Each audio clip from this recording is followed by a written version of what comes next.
ಸರೋಜಮ್ಮ ಸರೋಜಮ್ಮ ಸರೋಜಮ್ಮ ಸರೋಜಮ್ಮ ಅಂದ್ರೆ ನಾನೇ. Govindanna housing board office ಹತ್ರ ಕಾಯ್ತಾ ಇದಾರೆ. ನಿಮ್ಮನ್ನೆಲ್ಲ ಕರ್ಕೊಂಡ್ ಬನ್ನಿ ಅಂತ ಕಾರ್ ಕಳ್ಸಿದಾರೆ. ಹೌದಾ? ರೆಡಿಯಾಗಿ ಬಂದ್ಬಿಡ್ತೀನಿ, ಒಂದ್ ನಿಮಿಷ. ನಾನು ಅಲ್ಲಿ ಕಾಯ್ತಾ ಇರ್ತೀನಿ, ಬನ್ನಿ. ಸುಶೀಲಮ್ಮ, ಸುಬ್ಬಮ್ಮ, ಜಲ್ಜಮ್ನವ್ರೆ ಬೇಗ ರೆಡಿಯಾಗಿ ಬನ್ರಿ, ಕಾರ್ ಬಂದ್ಬಿಟ್ಟಿದೆ, ಬೇಗ ಬನ್ನಿ.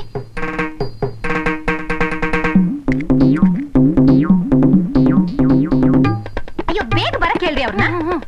ರೀ ಸುಶೀಲಾ ಬನ್ರಿ. ಬರ್ತಾ ಇದೀನ್ರಿ, ನಡೀರಿ ನಡೀರಿ ಬೇಗ. ಕಾರ್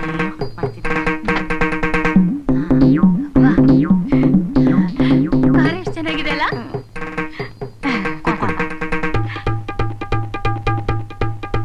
ಹೋಗೋಣ ಹೋಗೋಣ. ಥ್ಯಾಂಕ್ ಯು ಸರ್, ನೀವು ಮಾಡಿದ ಉಪಕಾರ ನಾನು ಯಾವತ್ತೂ ಮರೆಯಲ್ಲ. ಏನ್ ಪರವಾಗಿಲ್ಲಪ್ಪ, ನಡಿ ಬರ್ತೀನಿ. ಓ ಬನ್ನಿ ಬನ್ನಿ. ಏನ್ ಲಿಫ್ಟ್ ಅಲ್ಲಿವೇನಯ್ಯ? ಕರೆಂಟ್ ಇಲ್ಲ ಸರ್. ಕರೆಂಟ್ ಇಲ್ವಾ? ಏನ್ 3 ಮಾಡಿ ಅವ್ರು ಹತ್ಕೊಂಡ್ ಬರ್ಬೇಕಂದ್ರೆ ಪಾಪ. ಬನ್ನಿ ಬನ್ನಿ. ಇದೇನಿದು ಗೋವಿಂದಣ್ಣ, ಹೊಸ ವೇಷ? ಇಂಥ ಕಡೆ ಹೀಗೆ ಇರ್ಬೇಕು, ಇಲ್ಲಾಂದ್ರೆ ಗೌರವ ಕೊಡಲ್ಲ. ಚೆನ್ನಾಗಿ ಕಾಣಿಸ್ತೀರಿ. ಅದಕ್ಕೆ ಹೆಚ್ಚು ಹಾಕಲ್ಲ, ದೃಷ್ಟಿ ಆಗ್ಬಿಡುತ್ತೆ ಅಂತ. ಚೇರ್ಮನ್ ಹೋಗ್ಬಿಟ್ರು, ಅಂದ್ರೆ ಮೀಟಿಂಗಿಗೆ. ಇಷ್ಟೊತ್ತು ಕಾಯ್ತಾ ಇದ್ರು, ಆದ್ರೆ ನಿಮ್ದೇನು ತಪ್ಪಿಲ್ಲ. ಬೆಂಗಳೂರಲ್ಲಿ ಟ್ರಾಫಿಕ್ ಜಾಸ್ತಿ ಆಗ್ಬಿಟ್ಟಿದೆ, ಎಲ್ಲ ಕಡೆ ಒನ್ ವೇ ಟಿಕೆಟ್ ಆಂಗ್ಲ ಹಾಡು. ಚೇರ್ಮನ್ ಪಿ ಇದ್ದಾರೆ, ಅವರಿಗೆ ಮುಖ ತೋರಿಸೋಣ, ನಡಿ.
ನೋಡಿ ನೋಡಿ ನೋಡ್ಕೊಳ್ಳಿ, ಸರಿಯಾಗಿ ನೋಡ್ಕೊಳ್ಳಿ.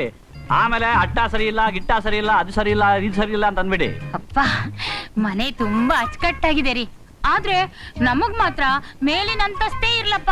ಯಾಕೆ ಗೊತ್ತಾ, ನನ್ ಗಂಡ ಇಡೀ ದಿವಸ ಪಿಟೀಲ್ ಕುಯ್ತಾ ಇದ್ರು, ಅದ್ ಯಾರಿಗೂ ಕೇಳ್ಸಲ್ಲ. ಅಲ್ರಿ, ನಾವು ಸುಮ್ನೆ ಸರ್ಕಾರಕ್ಕೆ ಅಂತೀವಿ, ಏನೇನ್ ಅವಶ್ಯಕತೆ ಇದೆಯೋ ಅದೆಲ್ಲಾನು ಇದೆಯಲ್ರಿ ಮನೇಲಿ. ಹೌದು ನೋಡ್ರಿ, ಬಡವ್ರಿಗೆ ಅಂತ ಕಟ್ಸಿದ್ರು ಎಷ್ಟು ಅಚ್ಚುಕಟ್ಟಾಗಿದೆ, ಎಷ್ಟು ಚೆನ್ನಾಗಿದೆ ಅಪ್ಪ. ಹೌದಪ್ಪ, ನಮಗಿಂತ ಮನೆಗಳು ಕೊಡ್ಸಿದ್ ಗೋವಿಂದಣ್ಣನ ಎಷ್ಟು ಹೋಗ್ಲಿದ್ರು ಸಾಲದು. ನಾನಂತೂ ನಮ್ ಮನೆ ಗೃಹ ಪ್ರವೇಶದ ದಿವಸ ಆ ತ್ಯಾಗರಾಜರ ಫೋಟೋ ಕಿತ್ತಾಕ್ಬಿಟ್ಟು ಆ ಜಾಗದಲ್ಲಿ ನಮ್ ಗೋವಿಂದಣ್ಣನ ಫೋಟೋ ಇಟ್ಬಿಡ್ತೀನಪ್ಪ. ಛೇ ಛೇ ಛೇ ಛೇ, ಆ ಗೋವಿಂದನ್ ನೆನ್ಸ್ಕೊಂಡ್ರೆ ಸಾಕು. ನಾವ್ ಅದೃಷ್ಟ ಮಾಡಿದ್ವಿ ಇಂಥ ಮನೆ ಸಿಕ್ಕಕ್ಕೆ. ನಮಸ್ಕಾರ. ನಮಸ್ಕಾರ. ಬನ್ನಿ ಬನ್ನಿ ಬನ್ನಿ ಬನ್ನಿ ಅಮ್ಮ, ನಿಮ್ದೇ ಹೋಟ್ಲ್ ಅಂತ ತಿಳ್ಕೊಳ್ಳಿ. ಬನ್ನಿ ಬನ್ನಿ ಬನ್ನಿ ಬನ್ನಿ, ಬಾಸಿದಣ ಒಳಗೆ ಬನ್ನಿ. ಅಲ್ಲಿ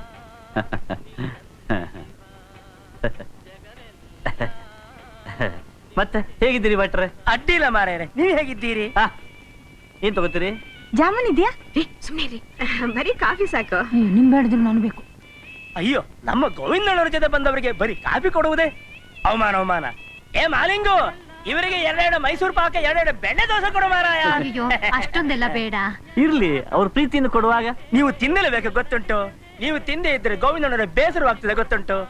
ಗೋವಿಂದಣ್ಣನ ಬೇಸರವಾದ್ರೆ ನಾನು ಬದುಕಲಿಕ್ಕೆ ಸಾಧ್ಯವಿಲ್ಲ, ಅದು ಗೊತ್ತುಂಟು. ಓ ಅಮ್ಮ, ದಿನ ನಾನು ಯಾರನ್ನು ಪೂಜೆ ಮಾಡೋದು ಗೊತ್ತುಂಟು? ಯಾರು? ಅಲ್ಲಿ ನೋಡಿ.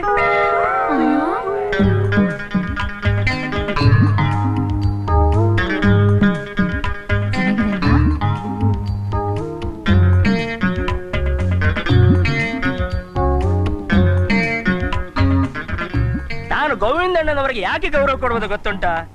ನಾನು 4 ವರ್ಷಗಳ ಹಿಂದೆ ಬೋಂಡ ಬೋಂಡ ಅಂತ ತೊಡರಲ್ಲಿ ಮಾರ್ತಾ ಇದ್ದೆ.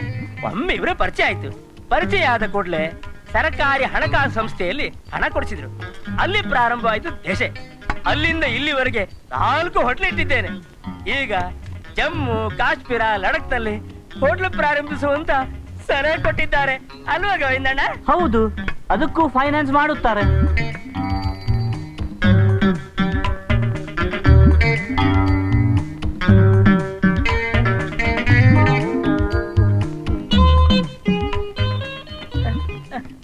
ಗೋವಿಂದಣ್ಣ ಹಾ, ಬನ್ನಿ ಹೋಗೋಣ. ಹೋಣ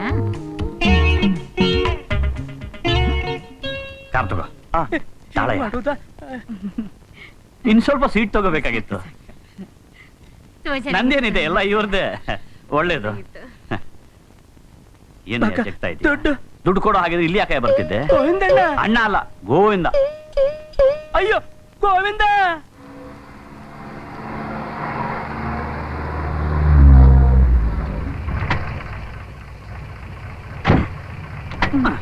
ಬನ್ನಿ.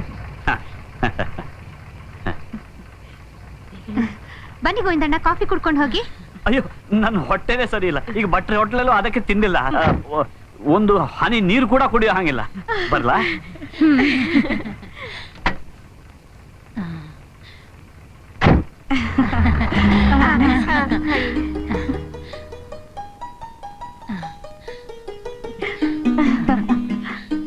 ಮನೆಗಳು ಎಷ್ಟ್ ಚೆನ್ನಾಗಿವೆ ಅಲ್ಲ?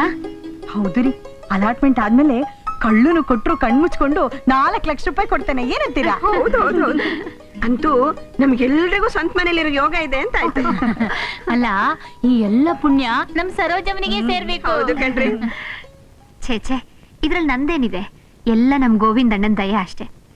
ನಾವು 4 ಜನದ ಹಾಗೆ ಜುಮ್ಮಂತ ಗೃಹ ಪ್ರವೇಶ ಮಾಡಿದ್ರೆ ಎಷ್ಟು ಚೆನ್ನಾಗಿರುತ್ತಲ್ಲ. ಸುಬ್ಬು ಮರೇ, ಸುಬ್ಬು, ಏನ್ರಿ ಅದು? ಅವತ್ತು ತ್ಯಾಗರಾಜರ ಆರಾಧನೆಗೆ ಅಂತ ದುಡ್ಡು ಕೊಟ್ಟಿದ್ನಲ್ಲ, ಅದನ್ನ ಕೊಟ್ಬಿಡು. ನಾನು ಎಲ್ಲಾ ಸಂಗೀತ ವಿದ್ವಾಂಸರಿಗೂ ಅಡ್ವಾನ್ಸ್ ಕೊಟ್ಟು ಬಂದ್ಬಿಡ್ತೀನಿ. ರೀ, ಆ? ಯಾರಾದ್ರೂ ರಾಯರ ಆರಾಧನೆನ ಸ್ವಂತ ದುಡ್ಡು ಹಾಕೊಂಡ್ ಮಾಡ್ತಾರೇನ್ರಿ? ಅಕ್ಕಪಕ್ಕದವರಿಂದ ಚಂದ ವಸೂಲು ಮಾಡ್ಕೊಂಡು ಆರಾಧನೆ ಮಾಡಿದ್ರೇನೆ ಎಲ್ರಿಗೂ ಪುಣ್ಯ ಸಿಗೋದು. ಅಯ್ಯೋ, ಏನಿದು ಹೊಸ ಪದ್ಧತಿ ಹೇಳ್ತಿದ್ಯಲ್ಲೇ? ಹೌದ್ರಿ, ಈಗ್ಲೇ ನಾವು ಆದಷ್ಟು ದುಡ್ಡು ಕಾಸು ಕೂಡಿಟ್ಕೊಂಡ್ರೆ ಮುಂದೆ ನಮ್ಗೆ ಮನೇನೋ ಮಠನೋ ಮಾಡ್ಕೊಳಕಾಗುತ್ತೆ. ದುಡ್ಡಿನ ಬೆಲೆ ನಿಮಗೇನು ಗೊತ್ತು? ಅಯ್ಯೋ ಪೆದ್ದೆ, ಚೀಟಿ ಬಡ್ಡಿ ವ್ಯವಹಾರ ಮಾಡ್ತಾ ಮಾಡ್ತಾ ದುಡ್ಡು ಅಂದ್ರೆ ಸಾಯ್ತಿಯಲ್ಲೇ. ಆ ಮನೆ ನನ್ ಮನ್ಸಿಗೆ ತುಂಬಾ ಶಾಂತಿ ತಂದ್ಕೊಡೋದ್ರಿಂದ ಶಾಂತಿ ನಿಲಯ ಅಂತ ಹೆಸರಿಡ್ಬೇಕು ಅಂತಿದ್ದೀನಿ. ನನ್ನ ಮನೆಯನ್ನು ಅಭಿಮಾನ ಸದಾ ನನ್ನಲ್ಲಿ ತುಂಬಿರ್ಬೇಕು ಅಂತ ನನ್ನ ಮನೆಗೆ ಅಭಿಮಾನ ಅಂತ ಹೆಸರಿಡ್ಬೇಕು ಅಂತಿದ್ದೀನಿ. ಗೋವಿಂದಣ್ಣನ ದಯದಿಂದ ಆ ಮನೆ ಸಿಕ್ಕಿದೆ. ನಾನಂತೂ ಆ ಮನೆಗೆ ಗೋವಿಂದ ನಿಲಯ ಅಂತ ಹೆಸರಿಟ್ಬಿಡ್ತೀನಪ್ಪ. ಅಂದಾಗೆ ಶೀಲಾ, ನೀವೇನ್ ಹೆಸರಿಡ್ತೀರಿ? ನಮ್ಮ ಯಜಮಾನ್ರು ಬದುಕಿರೋವರೆಗೂ ಸ್ವಂತ ಮನೆ ಮಾಡ್ಬೇಕು ಅಂತ ಹೇಳ್ತಾನೆ ಇದ್ರು. ನಮ್ಮ ಮನೆಗೆ ನವೀನ ನಿಲಯ ಅಂತ ಅವ್ರ ಹೆಸರು ಇಡ್ತೀನ್ರಿ. ನಮ್ಮನೇಲಿ ಸದಾ ಆನಂದ ತುಂಬಿರ್ಬೇಕು, ಅದಕ್ಕೆ ಆನಂದ ನಿಲಯ ಅಂತ ಇಟ್ಬಿಡ್ತೀನಿ. ಚೆನ್ನಾಗಿ ಹೇಳಿದ್ರಿ. ನೋಡಿದ್ರ ನಾನು ಇಡೋ ಹೆಸರು ಅವ್ರಿಗೂ ಇಷ್ಟ ಆಗೋಯ್ತು. Very good. ನಿಮ್ ಮನೆಗಳಿಗೆ ಹೆಸರಿಡೋವರೆಗೂ ಬಂದ್ರಿ ಅಂತ ಆಯ್ತು. ಕೂತ್ಕೊಳ್ಳಿ. ಇಂಥ ವಿಚಾರಗಳನ್ನೆಲ್ಲ ಕೂತ್ಕೊಂಡೇ ಮಾತಾಡ್ಬೇಕು. ಗೋವಿಂದಣ್ಣ, ಅಲಾಟ್ಮೆಂಟ್ ಆರ್ಡರ್ ಬಂತಾ? ನಾನ್ ಬಿಡ್ತೀನ?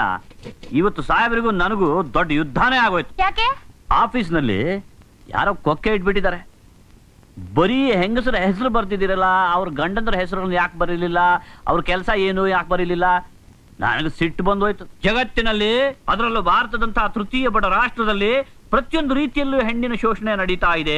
ಅದಕ್ಕೆ ಮಹಿಳಾ ಜಾಗೃತಿಯ ಈ ವರ್ಷದಲ್ಲಾದ್ರೂ ಮಹಿಳೆಗೆ ಪ್ರತ್ಯೇಕವಾದ ಸ್ಥಾನಮಾನ ಸಿಗಲೇಬೇಕು. ಮಾತ್ರವಲ್ಲ, ಪ್ರತಿಯೊಬ್ಬ ಮಹಿಳೆಗೆ ಅವಳ ಗಂಡನ ಹೆಸರಿನಲ್ಲ, ಅವಳ ಹೆಸರಿನಲ್ಲೇ ಒಂದೊಂದು ಮನೆ ಕನಿಷ್ಠ ಪಕ್ಷ ಇರಲೇಬೇಕು. ಇದನ್ನು ಮಾಡದೆ ಹೋದ್ರೆ ಮೂರ್ತಿಗಳ ತರ ನಾನು ಗೃಹ ಮಂಡಳಿ ಎದುರಿಗೇನೆ ಆಮರಣ ಉಪವಾಸ ಮಾಡ್ತೀನಿ ಅಂತ ಎದುರಿಸ್ಬಿಟ್ಟೆ. ಬರ್ತೀನಿ ಅಂತ ಹೇಳಿ ಆಮೇಲೆ ಕೈ ಕೊಟ್ಟಂತೆ ಕೊಡು.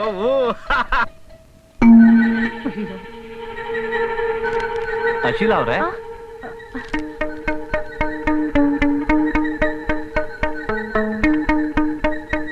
ಆಮಂತ್ರಣ ಪತ್ರಿಕೆ ಮುದ್ದಾಂ ಬರ್ಬೇಕು.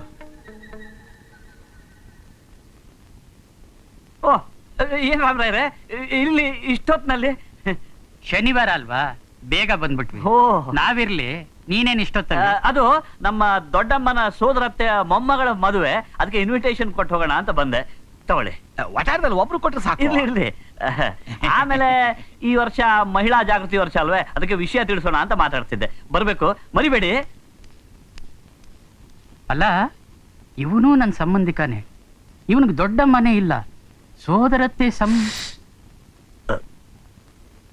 ಇಲ್ಬೇಡ, ಗುಂಡಾಗ್ತಾ ಗಂಧರ್ವ ಬಾರಲ್ಲಿ ಮಾತಾಡೋಣ. ಈಗ ನಿನ್ ಕ್ಲಾಸಿ